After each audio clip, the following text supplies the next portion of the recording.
Greetings.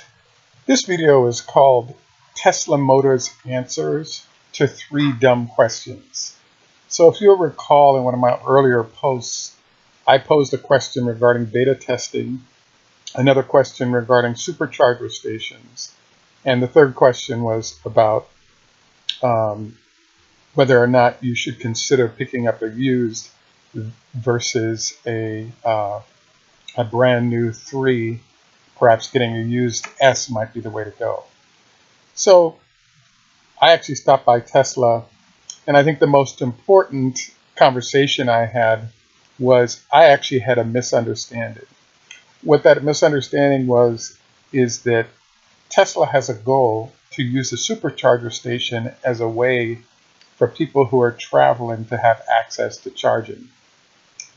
Tesla has doubled the number of supercharging locations to 300 in the United States this year, and I would imagine if you're international, you're seeing the same growth in numbers. So what I had assumed prior to visiting with them was their goal was to saturate particularly high density areas with charging stations, and I was kind of shocked to find out that what their real goal is to put charging stations out there that if you're on the road for a decent distance, you can stop and charge up and then have enough charge to make it home. What I was shocked by was that the charging station density was not designed to provide those with no garage or home charging facility to have a place to charge up. So this was kind of a shock to me because in my mind, it's a little bit like saying, oh, you've purchased this vehicle and there are these things called gas stations. And you have a gas station at home, so we don't need to provide you a gas station at your place of business because you have a home location. So I was kind of surprised by that because there is something called a charging anxiety. So if you run out of charge, your car sits on the side of the road and you have to call a tow facility to carry you to some place to charge you up so you can make it home.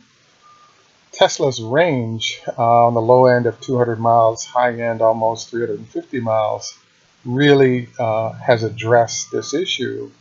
But I was kind of stunned to hear that Tesla's agenda was to try to get people to charge up at home, and then the supercharger stations that were being input weren't actually there to charge vehicles up where you didn't have a charging facility at home. They're really designed for long trip charge ups where you're not near your home.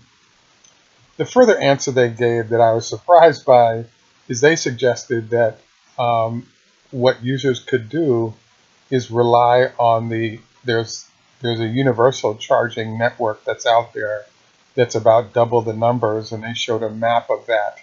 And I thought that was very interesting because a supercharger station will completely charge the car in an hour, half the car in 30 minutes. Whereas if you're doing a regular charging facility, it can take between 6 and 8 hours before that vehicle is charged.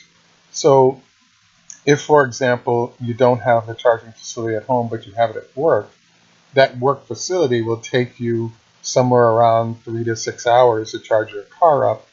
And you're also assuming that that facility is not being used by another Tesla or another electric car that's being charged up.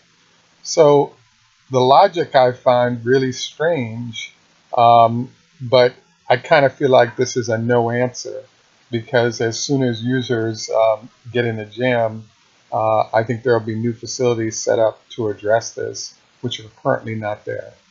So I think this answer is kind of weak because I believe that in high density cities around the world, there's going to be a huge demand for supercharging, not just regular charging, because 6 to 8 hours to get charged up is too long if that facility is not dedicated. And assuming that other brands as well as other Teslas aren't going to be using that space, I just don't think that makes any sense at all. The other 2 dumb questions that I had posed on there, should you consider a used S or even a used X?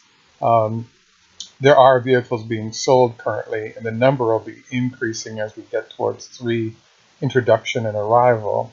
The other reason I think there'll be vehicles available is if they allow the 3 to have the same size battery as a medium level S, that vehicle will be a lot lighter and therefore have more range, more speed, even if you have a smaller vehicle that you're working with. And then the final question that I had posed was about the whole beta testing process.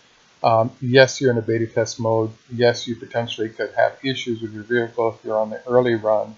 But the other issue is that one of Tesla's biggest strengths is that they recognize this beta testing issue and were very aggressive about getting or replacement vehicles out to users that had problems pulling those vehicles in and getting those repairs done. So I think that sort of is the 3 answers to the dumb questions that I posed in my initial video. Thanks for taking time to watch, and look forward to more conversation.